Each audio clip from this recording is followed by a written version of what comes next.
was the summer of 2014, and for my son's bar mitzvah present, just like many Jewish parents, we wanted him to bond with the Holy Land. Oh, it worked perhaps too well.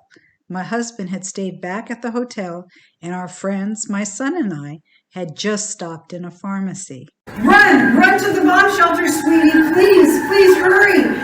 I didn't hear the sirens at first, but the Israelis did. They're used to hearing these things. We ran to the back of the storeroom. It was a 12-foot by 24-foot windowless bomb shelter. My heart's pounding. Boom! Boom! I hear and feel the percussion of the exploding bombs. I'm trying not to get sick. I look at my 13-year-old son and I think I'll never forgive myself if something happens to him. That's an excerpt from a speech I gave to the Orange County Jewish Bar Association. It was the first, but not the last time we had to run to a bomb shelter. Our adventure and my transformation is also the subject of my book, Blasted from Complacency, A Journey from Terror to Transformation in Israel. There is no chapter in a parenting book on what to do when a war starts and you're on a family vacation. Think touring extraordinary and sacred sites mixed with cowering in bomb shelters. I'm still trying to get over the Jewish guilt of taking my son to war for his bar mitzvah present. The impact of being human targets helped me understand the plight of Israelis living like this, and it also made me want to work on peace. How Israel is often described on the news is not what I'd seen with my own eyes. And I felt Palestinian parents also preferred their children playing safely in their backyards. The missiles exploded just near enough to blow apart my world as I knew it, forever changing me. And you'd never recognize my life today with what it was like then. I believe I found my life's purpose.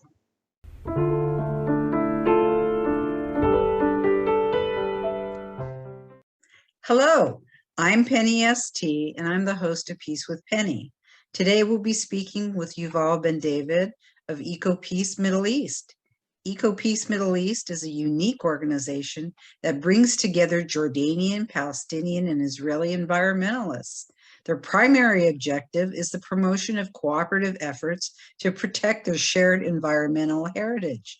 In so doing, they seek to advance both sustainable regional development and the creation of necessary conditions for lasting peace in the region. Yuval Ben David is the Investment and Entrepreneurship Officer in the Tel Aviv office of EcoPeace, working to harness the private sector towards a green and sustainable peace in the region. Originally from northern Israel, he grew up in Pittsburgh, studied history at Yale, and Middle Eastern Studies at Oxford. Before EcoPeace, he has worked on projects for the World Bank, the UN, and a cybersecurity startup. I'm excited to be speaking with you today, Yuval. Welcome. Thank you, Penny. Nice to be here. Yuval, how would you describe EcoPeace Middle East? So EcoPeace, I mean, you described it very well. I mean, how I usually start off describing EcoPeace is actually in how we're organized. I mean, I think we're probably, I don't know if the only organization in the world, but certainly unique in that we're not an Israeli organization or a Palestinian organization or a Jordanian organization. We're an Israeli, Palestinian, Jordanian organization with 3 co-directors. I feel like saying amen after that, you know? Yeah. So great. Yeah, so it's, I mean, it's certainly, I mean, I think we practice what we preach, first of all, and we exemplify cooperation. You know, it's in our DNA as an organization from day one. And basically what it means is that I think the governance is very interesting, right? We have those 3 directors for every position. You know, we have people doing, working on the same things in the different offices. So I work on investments out of Tel Aviv, but I have colleagues in Amman and in Ramallah who work on this with me. So I sort of report both to a regional manager and a manager in Tel Aviv. And that makes life very interesting, and it means that day to day we're WhatsApping and collaborating and working with people on the other side as well. It doesn't even feel, maybe it's funny, I think sometimes when I tell people about my work, it sounds like really shocking, that you go to work every single day with people working in an office in Ramallah and Amman, but just the most natural thing in the world. So that's I think the really interesting thing about EcoPeace. It means that we work to, so we're an environmental organization, as you mentioned. The history, I think, is really interesting. It was founded back in the heyday of the Middle East peace process, as it was known back in the 90s. The New Middle East, if you remember, Shimon Peres talking about the New Middle East. And there was all this sort of talk of the economic development that would come on the heels of all the peace agreements, and Israel normalizing its relations with its neighbors. And so it was actually founded back in '94 as a regional environmental organization to advocate for the environment, in the wake of all this, sort of untrammeled, unimpeded economic development, for example, hotel rooms, on the Dead Sea, things that would have really negative shared environmental impacts. And so that was the original sort of purpose, intent. And then very quickly, the region being what it is, we were back to another round of violence, and the peace process stalled, and sort of our ability to keep on cooperating and working together on these shared environmental concerns sort of created, I'd say, pioneered this field that's now known as environmental peace building, right? The sort of using the environment as an entry point to building the conditions for peace, right? Because the environment is not something that knows or recognizes human or political borders. I think in the Middle East, something like at least every country or every two countries, or how do I phrase this? Every country has at least one shared aquifer, I think, in the region, like water aquifer. I think about 60% of the water ecosystems in the region cross borders or cross boundary. And these are obviously, for a drying region, climate change is happening about twice as fast here as it's happening in other parts of the world. Heating very fast, drying very fast. A lot of shared concerns about water scarcity, drying, extreme heat, extreme weather events. And these are things we really need to tackle together. So our ability to do that and to see that sort of larger objective together creates the space to work together, to see the benefits of talking to the other side. It's not a replacement for the really hard conversations we need to have about political issues. We certainly are not saying let's just talk about the environment instead of talking about these other things. But in order as societies to be able to have all these other hard conversations we need to have, I think we also need to learn to trust each other. And working together on the environment is one very important way to do that. So what are your goals? What are you trying to achieve in your between your work on the environment and peace, obviously, but the environment is this catalyst that you have chosen, and with a fabulous side benefit of peace as well. So, what are your goals? I think that, I mean, so what I mentioned water and I mentioned, climate change. Those are obviously two key themes, two key concerns in the region. We work a lot in the Jordan River Valley because it's a shared ecosystem. Jordan River Valley Basin is shared by Israelis, Palestinians, and Jordanians. We do a lot of work there, both in terms of economic development and sort of green economy, so green economic development, water solutions, and rehabilitation, restoration of the valley, the basin.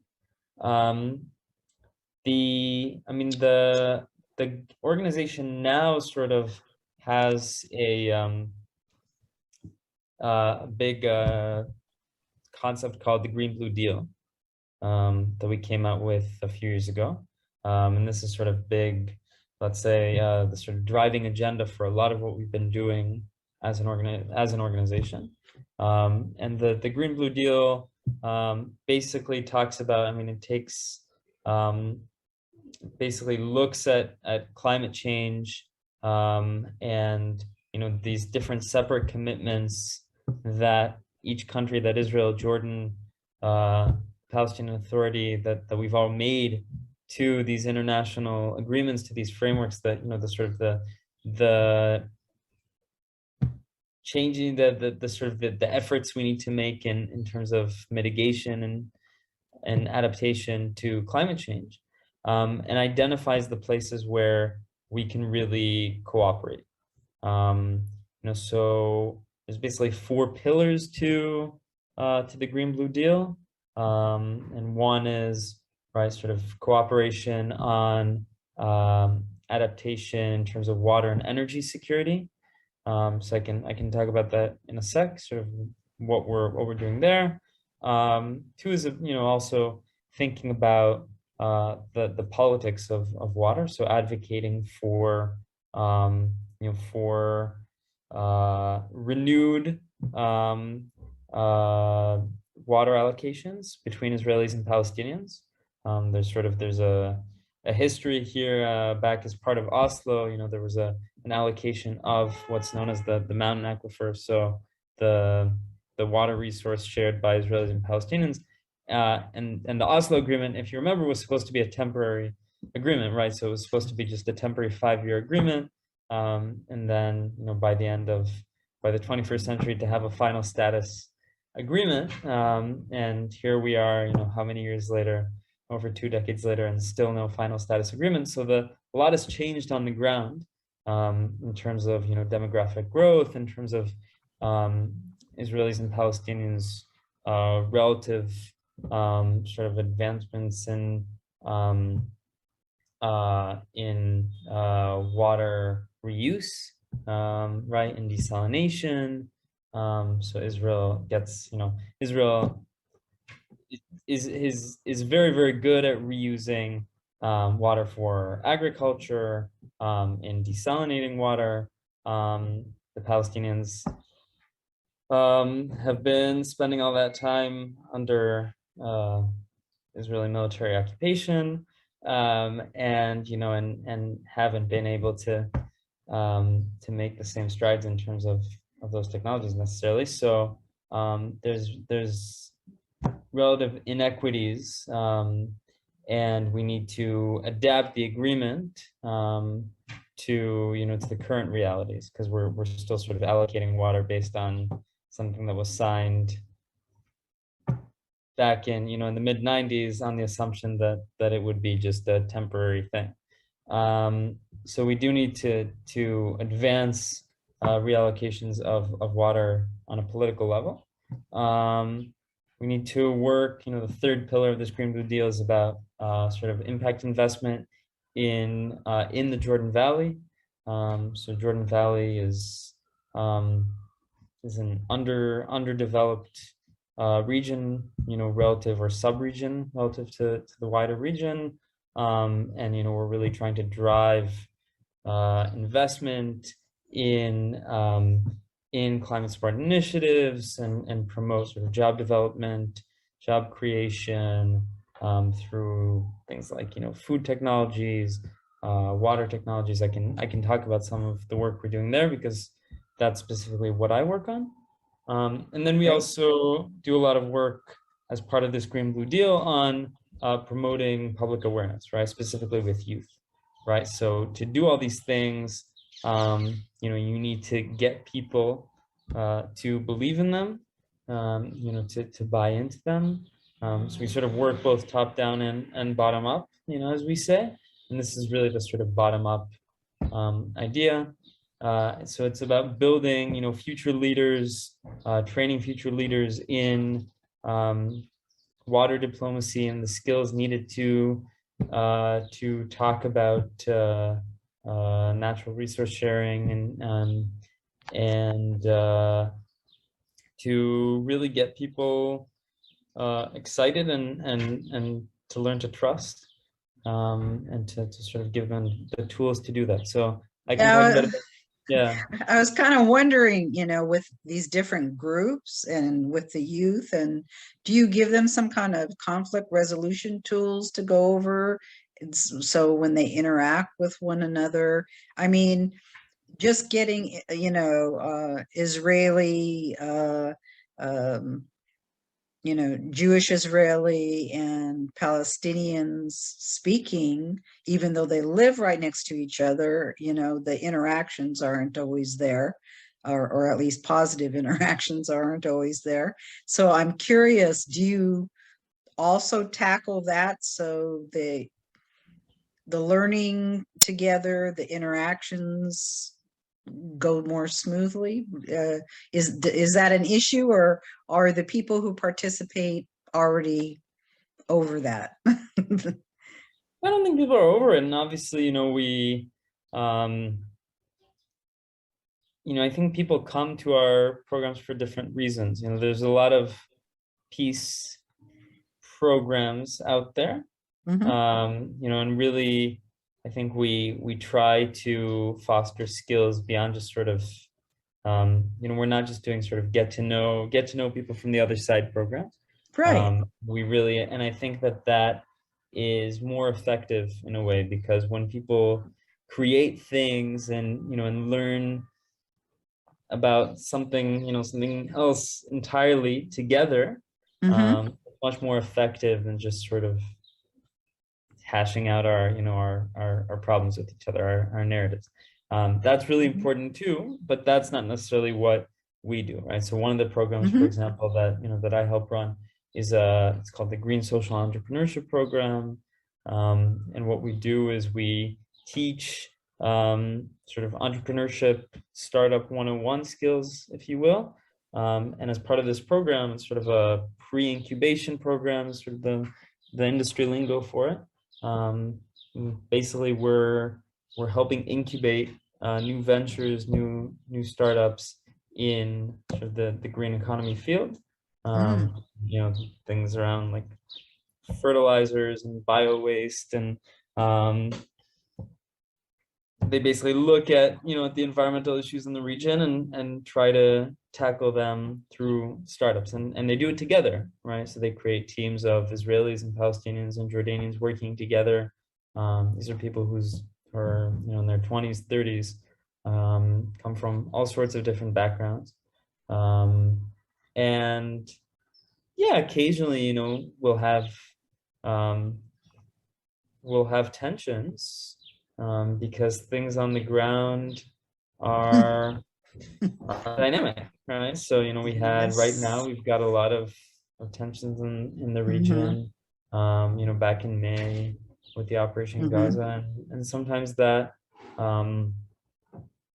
sometimes we feel that with our participants. Sure. But I think for the most part, and obviously we can't ignore it.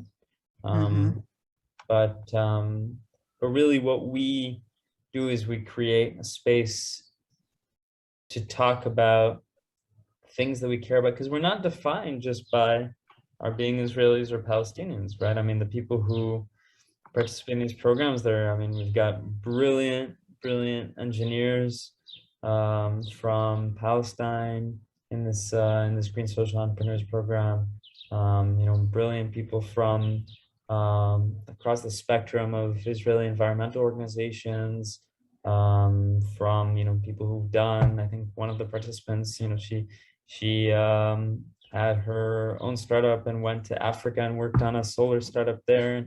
And people really come from very varied backgrounds, often having nothing to do with peace or the conflict or that, but they EcoPeace is the address to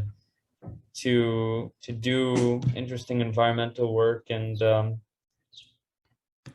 they understand that to do environmental work in the region, you can't operate just within Palestinian borders or Israeli borders, within the confines of your political sort of territory. So yeah, that's what I'd say about that. So what would you consider some of your greatest accomplishments of your program? There are many, right? Or EcoPeace has been around for, so I'm not very good at math, but since '94. So what is that? Long time. Many years. Yeah. Yeah. I mean, I should know, because so about 28 years, something like that. It's how old I am, so I should know. I mean, many achievements.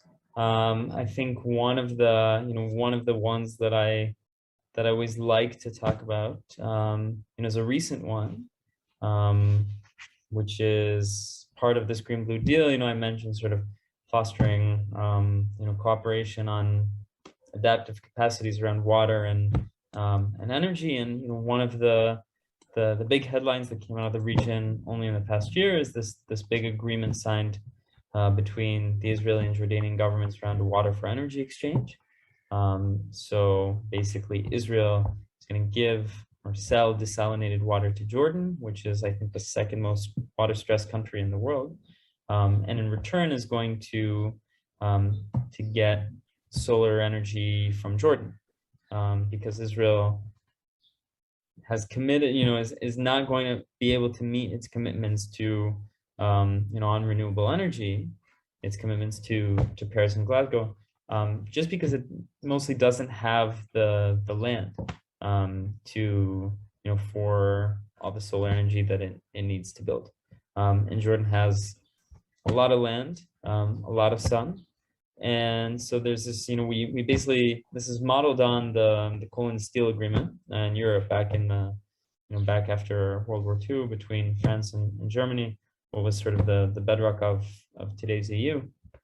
And the idea of sort of promoting sustainable and healthy interdependencies, right? So, it's a win-win for Israelis and Jordanians. We need their renewable energy, they need our water. You can build, there is also an initiative to build a desalination plant in the south of Jordan, but piping it all the way up to Amman is a lot more expensive than just getting it from the Mediterranean coast. And so this agreement was signed in the UAE back at the end of 2021. John Kerry was there, and EcoPeace has been pushing for this since, I think, 2017, right? So commissioning research and doing sort of advocacy work with both regional stakeholders and getting a sort of coalition from the international community, very high-level diplomats from around the world to sort of stand behind this thing. And that's a huge, it's a huge achievement. It's going to change, it is already really changing Israel's relationship with Jordan for the better. We have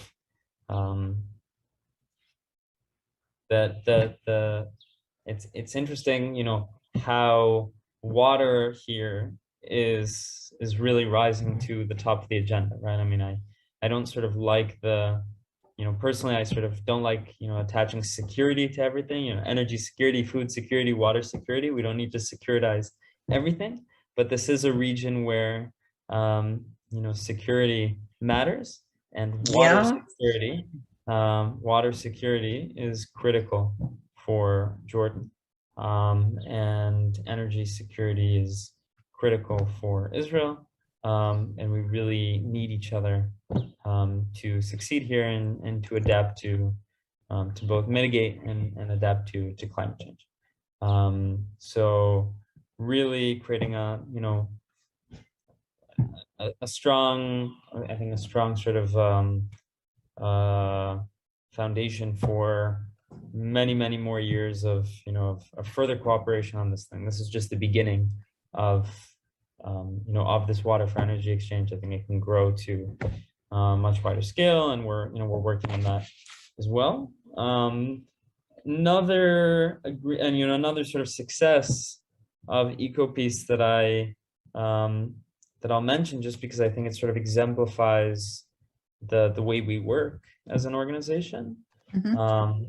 So this was about, I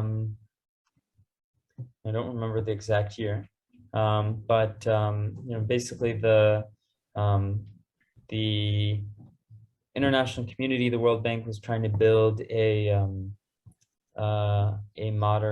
first modern wastewater treatment plant in Gaza, and was really coming up against the sort of the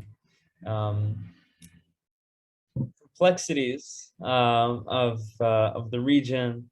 Israel has blockaded Gaza for many years, military blockade ever since Hamas rose to power there, and also ever since the sort of this phenomenon of terror tunnels from Gaza into Israel. There's been sort of a lot more concern about sort of what's known as dual use, right? So things like concrete getting into the wrong hands and being used to build those tunnels. So the concrete that was needed to build this wastewater treatment plant was being held up because the Israeli government was saying, well, one, we've got a blockade, and two, it could have a military dual use. And so the international community sort of reached out to EcoPeace, said, help us get this done. As an organization, the fact that we have offices, in Israel and Palestine and Jordan means that we have those relationships on the ground, and the sort of the credibility with local actors in all three places, and we're able to get things moving sometimes that others might not be. So the strategy that EcoPeace formulated for dealing with this was really looking at Israeli self-interest, right? I mean, what is the Israeli self-interest in building a wastewater treatment plant in Gaza? And if you look at a map of Israel, you'll see that only very close to Gaza, just a bit north of Gaza, is are both Ashkelon and Ashdod, and Yes. home to major Israeli population centers. And so the thinking was, well, if all this waste, this sewage from Gaza is going untreated, then there's probably diseases finding their way to Israeli shores. And so we decided to test the waters on the beach on the beaches there, and for things like cholera and so on, nasty things. And there was sort of an element of serendipity here, because when we took it to the lab, I think the results came back negative. But so, okay, good idea, thinking about Mhm. the sort of health concerns. But the lab came back and said, there was an offhand mention that the desalination plant was being shut down. And this is, another interesting thing that I think a sort of wise tactic that we take is when we go to labs, we go to the labs that that the government also uses, right? Because you don't want to bring scientific evidence to the government, as part of your advocacy, and for them to sort of dismiss it because, oh, well, we don't work with, or we don't believe Right. that scientist. You want to use the sort of the labs and the Mhm. scientists that the government trusts, so Mhm. they can't just dismiss you offhand. And and we discovered in that process that the lab is also the lab that works with the desalination plant, and that someone there mentioned that the desalination plant was being shut down because of this sewage. Something loud from the street, I apologize. So then we filed a Freedom for Information Act, and basically a sort of Freedom of Information request, the Israeli equivalent of the Freedom of Information Act,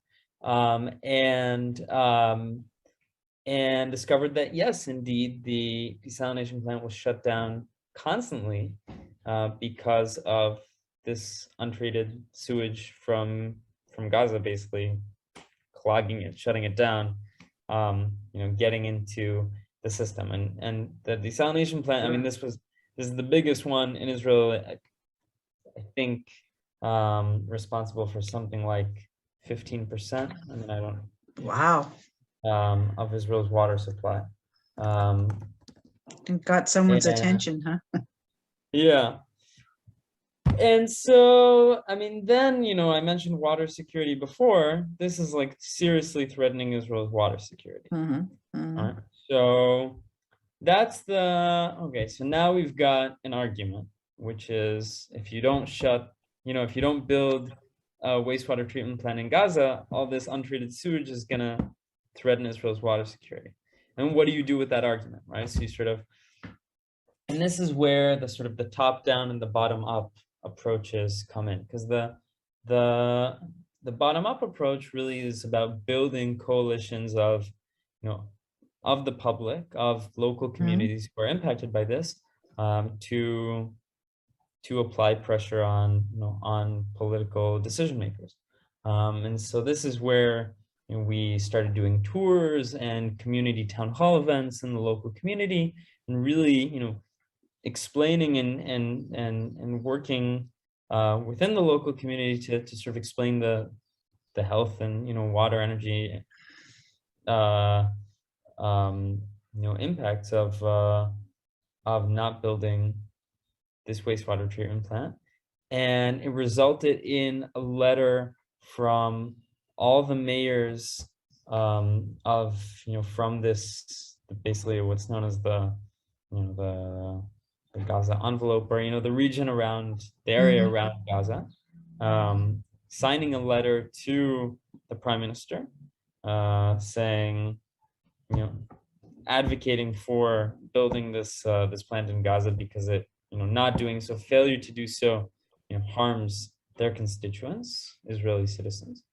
And it resulted in the prime minister, Bibi Netanyahu, actually coming out and with a statement, talking about the sort of Israeli security interest in allowing this wastewater treatment plant to go ahead. And so the project was completed, and since then, the international community has completed multiple modern wastewater treatment plants in Gaza. What we see today is that after after rounds of fighting in Gaza, the Israeli government is pretty quick try to get electricity up and running again. I think not out of the kindness of their hearts, but I think really out of seeing the Israeli self-interest in terms of getting these things, like Gazan wastewater treatment plants up and running, so as to not harm Israel's own water security. So I like this story because I think it sort of models how we work sort of with a science focus, right? Like really, we are environmentalists. We bring science to the table. But as humans, I'd love to be a fly on the wall, because the areas that you're mentioning, Ashdod, Ashkelon, we're talking about a mile away from Gaza, who often are getting the missiles from Gaza. And you're talking a lot about entrepreneurs working together, etc. And the new interactions, it must be very interesting and very, do you see this development of engagement with one another as the projects proceed? Any interesting stories about any of that? Because it seems to me that you are, like, as you deal with these entrepreneurs, you're right in the thick of peace issues and the environmental issues, as we've talked about. But I would imagine it could get, with especially the different activities that go on and the different issues, like, the violence and so on, extremely intense at times. Yeah, I think things get intense at times, but we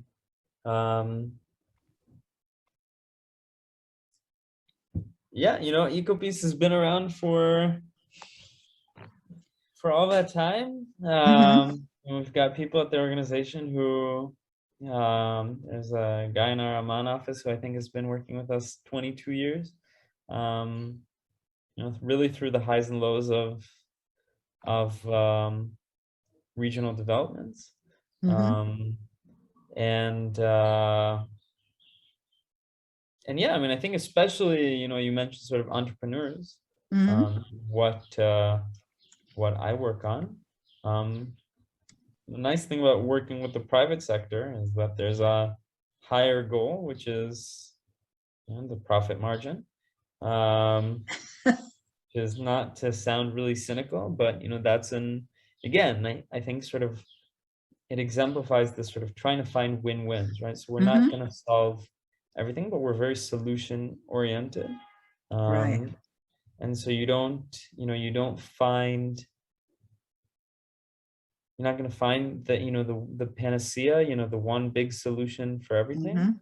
But it's it's the sort of hard slog of little wins that that build that moderate communities, that build constituencies for peace by getting people to trust each other more, and and to know each other more, and to see that things aren't always black and white, and that you can vehemently disagree. Even inside EcoPeace, there are people from lots of different backgrounds and lots of different beliefs, and I think individually, people, one state, two state, vote differently, whatever, right? But as an organization, we're committed to solutions, to solutions that especially sort of in the environment and climate domain. And sort of sometimes you really need to cut out the noise, which isn't to say to ignore it, it's but you really sort of need to be very sort of focused on the challenge at hand and the solution at hand. And the part and where you do agree. A lot of peace work isn't, you don't take on the other person's opinion, but you look for the areas where you agree and try to work from there. Exactly, where you agree and where you can work together.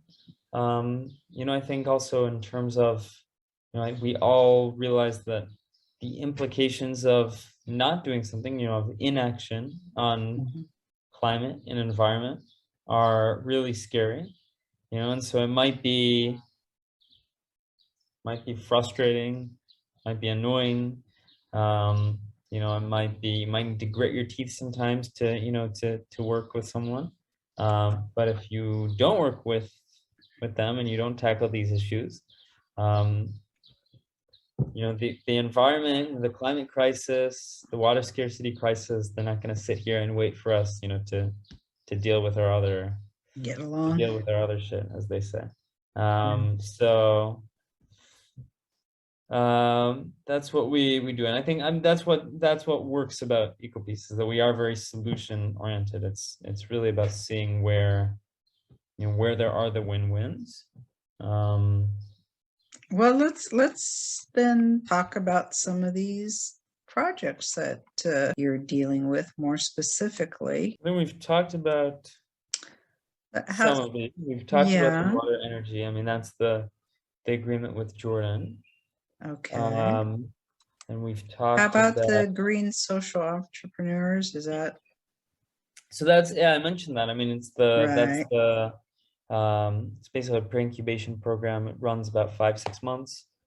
We take 15 Israelis, 15 Palestinians, 15 Jordanians, around in their 20s and to mid 30s, people from all sorts of different backgrounds, but who are interested in gaining entrepreneurship skills, and so and in sort of building a startup, building a venture, and they get training. I mean, we sort of do a whole process that really starts at looking at what are the problems, sort of design thinking workshop, and sort of what are the problems, ideating sort of initial solutions to problems, and then really sort of prototyping initial solutions, testing those, sort of looking at business development models, so sort of learning business development skills, like pricing, operations.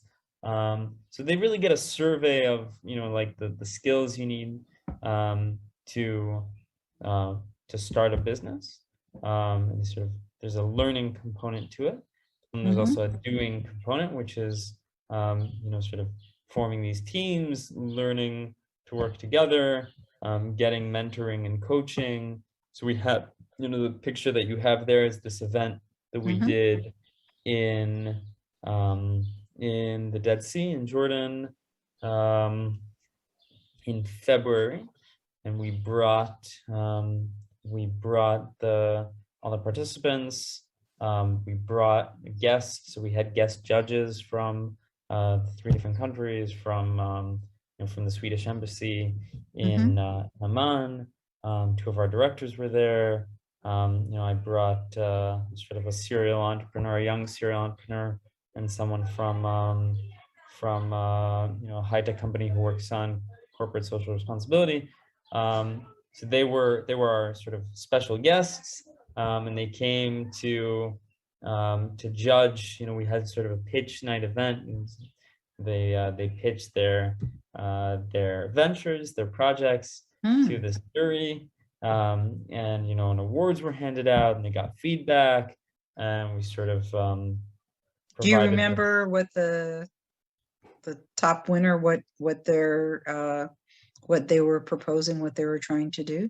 There are a few different groups. One of the groups, for example, was looking at sort of solutions they wanted to take an existing solution from an Israeli company, plastics company, and sort of create this box for urban farming that could also be adapted to like a refugee camp context.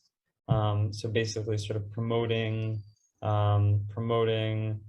farming in for like in refugee camps, something that could be scaled across the region, in Palestine, with Palestinian communities elsewhere. So that was one of the winning groups. We had a few groups that looked at fertilizers, so taking like bio-waste for fertilizers. We had a group that was looking at turning sort of slurry waste, which is waste from the stone quarries. Oh, sorry, that's my dog. In Palestine, it's a huge issue we have with sort of the waste from, it's called slurry. It's basically the sort of the particulates from the stone quarries that gets into the water ecosystems. So taking that sludge and turning it also into fertilizer. A lot of work on fertilizers, actually. I don't know why that's so popular. But I mean, it was amazing, right? Like these groups, we had seven projects, at the end. They were constantly, I mean, this is the nature, right, of startups, right? Especially at the early stage, to constantly sort of pivot and reinvent themselves. And what's really cool is that being groups of Israelis, Palestinians, Jordanians, they sort of trying to tackle regional environmental issues. They learned a lot from each other, just in sort of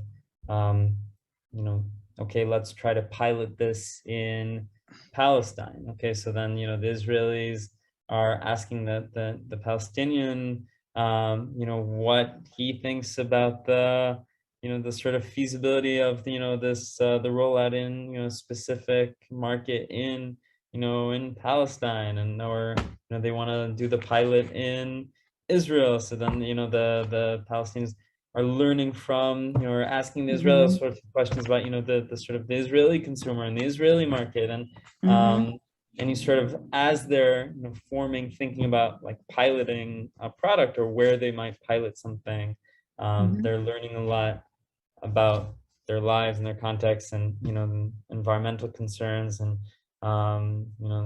sort of weird conversations that you overhear about. They're like teaching each other and researching like waste disposal practices in Palestinian municipalities, and like these are people also who like really like to nerd out about this stuff, right? So they're so excited to learn from one another about these issues, and that's really cool. So it was brilliant to really see the process also of them learning from each other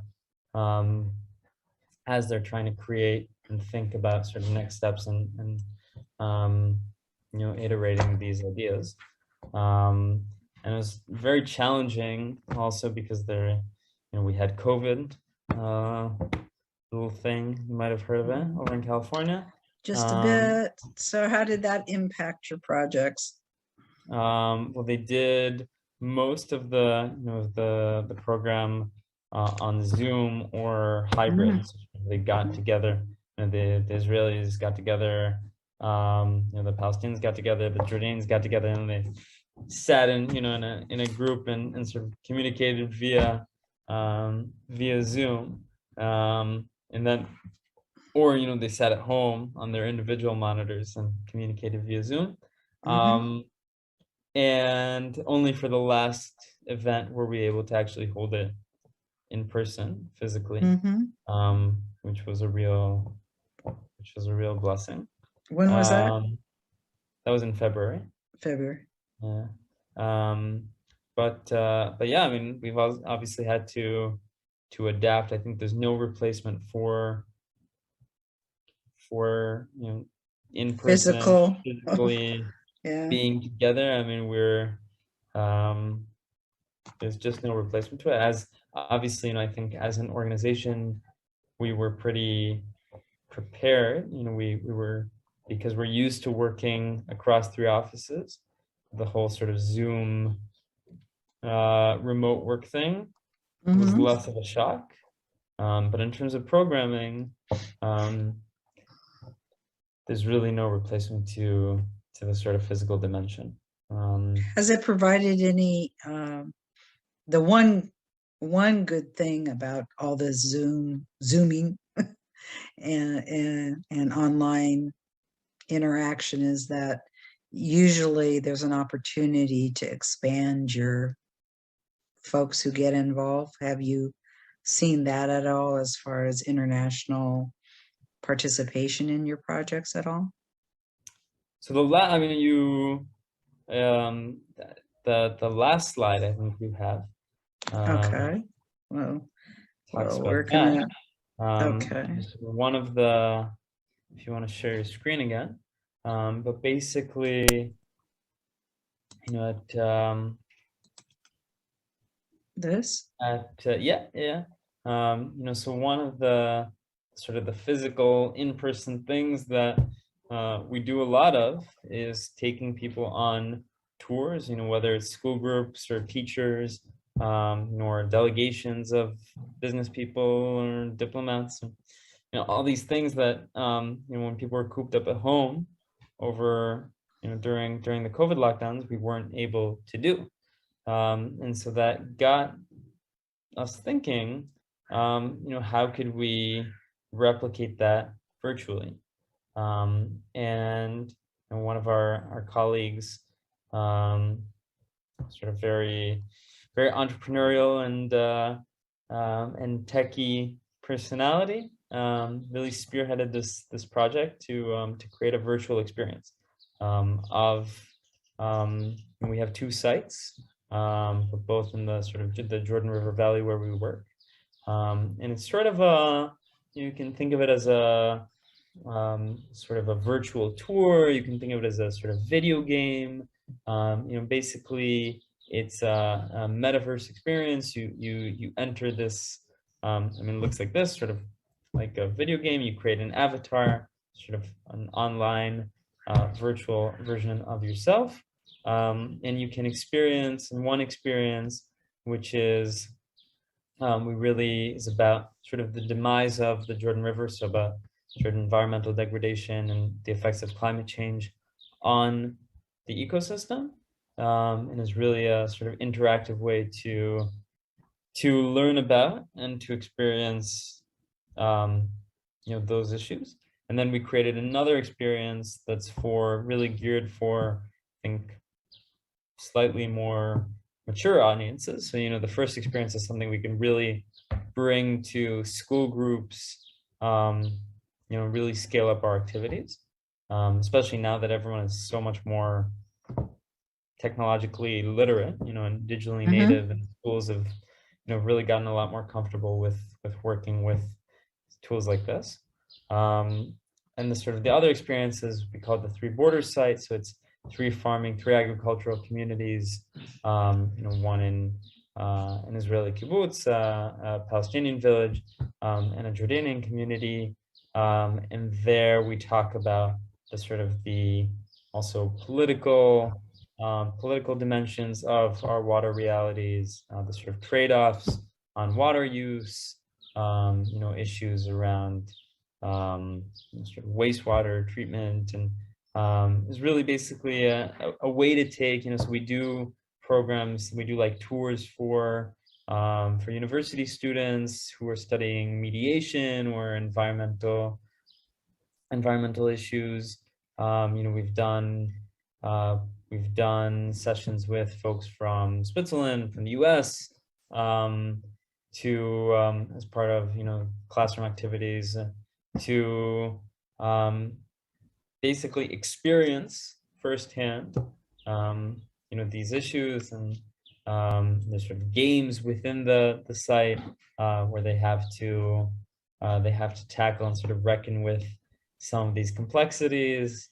And the idea is really not to sort of, you know, preach at anyone, but to let folks experience, you know, the sort of the issues we work with on a daily basis, and to try to think about solutions. So again, to sort of promote that solution-oriented thinking. So it's a very cool, I mean, it's sort of an adaptive thing. You know, it came out of COVID and needing to take things online. But, you know, now we're rolling it out, and there's a lot of interest from, you know, both sort of schools and teachers here in the region, but also universities and partners all over the world, take this and use it in different contexts. It's exciting. Your investment program, what have we here? So, with the investments, basically, we believe that, getting the private sector on board is critical. There's a lot more interest, first of all, from the private sector in working on, in sort of tackling the same issues, right? Corporate social responsibility, ESG standards. There's a lot more awareness in the private sector today about, the need to step up and sort of cut its carbon emissions, to be socially and environmentally responsible. And there's a lot of really exciting technologies around sort of the water issues, water use, water reuse, food technologies, energy technologies, things that we can really promote and pilot in the region to create jobs, to create sort of joint ventures and cooperation between business communities of Israelis, Palestinians, Jordanians, to promote skills transfer and tech transfer, across the region. So there's, and there's a lot of excitement and a lot of desire from the private sector. So I think really, what we're doing is harnessing that, first and foremost. This isn't something that we came and said, oh, it would be a great idea to get the private sector on board. The private sector, I think, has a lot of desire and really just needs often an organization like EcoPeace to facilitate, because we still have a lot of, there's not a lot of information, often not a lot of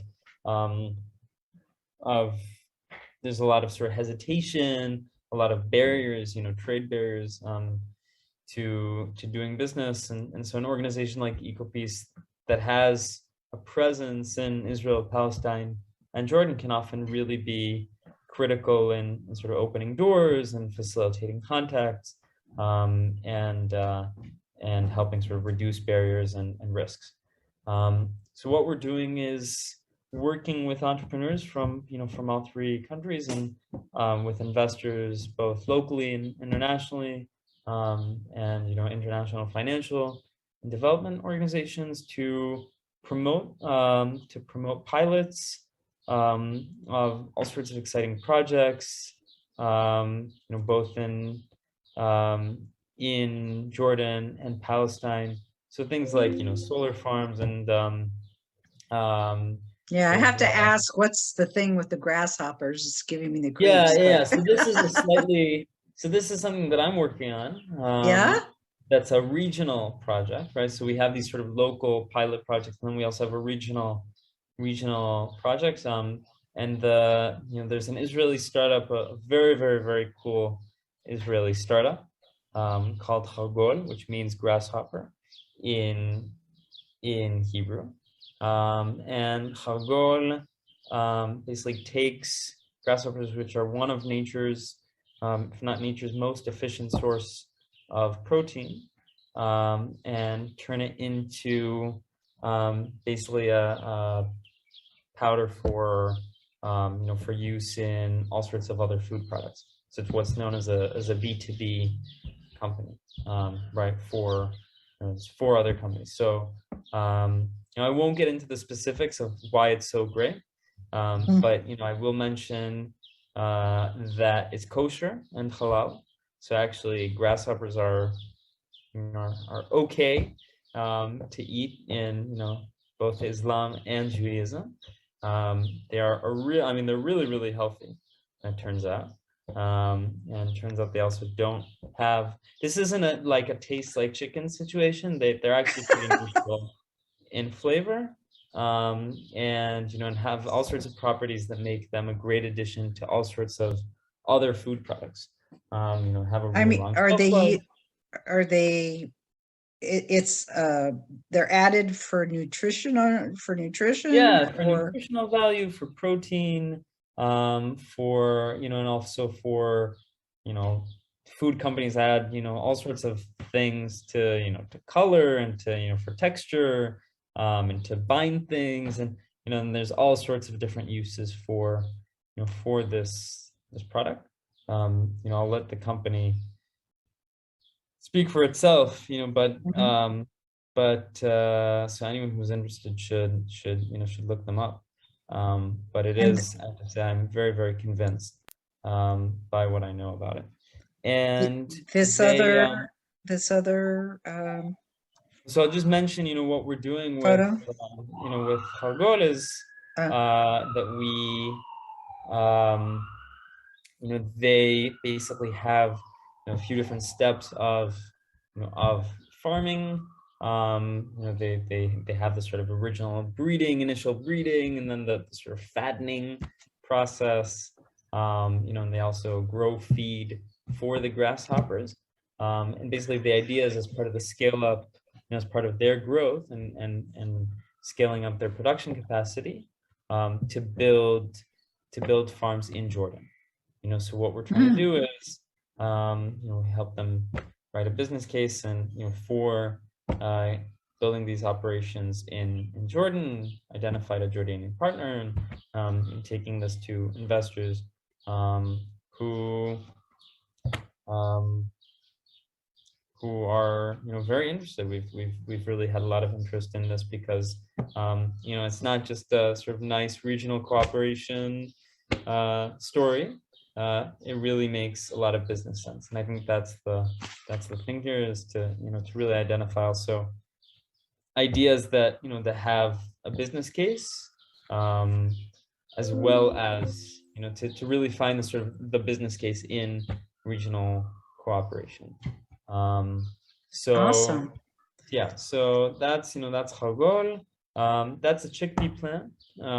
I hope it is. And this is another company that we've been working with, that basically similar, also in the sort of the food tech space, alternative proteins. They extract protein and some other starches and oils from chickpeas, and they're looking to to also, I won't elaborate too much on this one, but also looking to bring a presence locally, and helping them do that. Identified a Palestinian partner, and in the process, the idea would be to also promote livelihoods in Palestine, right? So instead of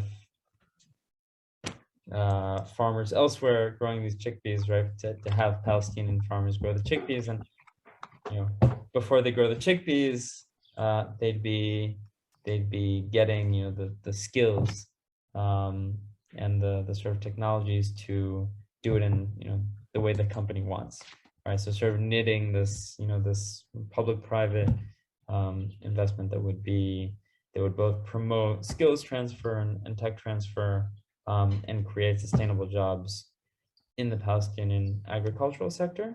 And it's an Israeli company, so there's a dimension here of cooperation, just in that. So and I should mention, obvious, chickpeas is used for hummus. it is. This is so great healthy snack that everybody enjoys. Make hummus, not peace. Make hummus, not war. All right. So I have to ask, I always like to ask a couple personal questions. How did you get interested in the environment and in peace? So I got interested in peace. I think I've always been very peaceful. But no, I mean, I think it was mostly, so when I was in college at Yale, I took part in a dialogue group that was formed there. And it wasn't just Israelis and Palestinians, there were also a lot of American Jews and a lot of Arabs from the wider region, so Mm-hmm. Egyptians, Jordanians, Emiratis. This was before the Abraham Accords. Folks from Lebanese, and we'd get together once a week and sort of usually pick a sort of a topic, or someone would share, and people would react, and sometimes it would get very heated, and we had sort of a few tense moments, but for the most part, it was that was one of my communities, and created a lot of beautiful friendships, lasting friendships there, and it really got me curious about the sort of this space, and that's what sort of sent me to do a master's in Middle Eastern studies. I sort of when I signed up for my master's, I thought I wanted to study the Israeli-Palestinian conflict. When I got there, I realized that that there was so much more to the Middle East than the conflict, and I did coursework in lots of other things that have nothing to do with our little plot of land, but when I came back here, I'd also been doing some work with the World Bank and on sort of on non-climate things like political analysis of various places in the Middle East and Africa, and sort of there somehow got into this sort of climate security space, and then started doing some stuff for the UN around climate security, and that's sort of how I came into this climate environment thing. Sort of learned the lingo around that, and really came to see, I think what sort of brought me to the intersection of the two and to EcoPeace was really the desire to work in a space where there's still momentum, where I can really feel like I can make a difference, and sort of not just rehearse the sort of the tired platitudes. I think there's really a lot of potential through the acute sort of crisis of climate change, and of water scarcity, to build coalitions and to build bridges that things that have just really been stalled for a long time. So that, that's what brought me here, and Okay. For your last question, I wanted to ask, what's the next area of the environment where you and all your colleagues will focus to improve? What's the hot environmental area that you can cooperate with each other? So there's, water. The water issue is not going away. Yeah, so we're for thinking sure. a lot about, we're thinking a lot about. It's a hot topic in a desert, right? Yeah. So a lot of sort of cooperation around cross-boundary streams, and sort of specific challenges around specific sorts of pollution. I mentioned the slurry before, from the stone quarries, from things like slaughterhouses, and and organic waste, and and then it gets into wastewater treatment plants and creates a whole mess. And so really identifying solutions from the private sector, maybe around some of those challenges. So that's a big one. Getting the sort of the energy, the alternative, or the sort of renewable energy space, is really exciting, and and the needs there are just growing, and especially now that we've got this Israel-Jordan water for energy deal. There's a lot of momentum and there's a lot of credibility for EcoPeace as an organization to work and to bring more regional players into this cooperation on energy, and so really looking at the wider region, and and how we can harness the natural resources, especially the sun, and the sort of large plots of unused desert land in the region to create a lot of renewable energy for Europe, especially now with Ukraine, for example. See that Europe needs an alternative source of energy. A lot of that can come from the Middle East, where there's a lot of work now being done to connect electricity grids, across the world. So to connect Europe and the Middle East, Europe and Africa, and how can we harness that, and to also build bridges around the energy space. So that's another big initiative or thing that we're starting to think about. Fabulous. So thanks so much for your time today, Yuval. It's great to hear about an organization that brings together these parties normally thought of as having strained relationships, and because of their mutual need to use the limited environment responsibly, they put aside differences and work together in a more peace-filled atmosphere. Next week, we'll have the privilege of speaking with Dr. Norbert Goldfield, founder and executive director of Healing Across the Divides. Healing Across the Divides is an organization comprised of American medical professionals who bring together and assist their Israeli and Palestinian counterparts in creating bridge building programs that improve the health of both Israelis and Palestinians.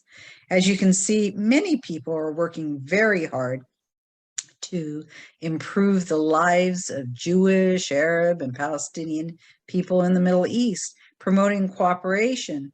And Peace with Penny strives to get the word out that there is hope for peace in the region. Next week, we'd love for you to join us again. We hope that the situation will calm down in Israel and that there'll be better news for the people of Ukraine and Russia. For now, we'll leave you as we pray that everyone will someday live in peace, shalom, and salam.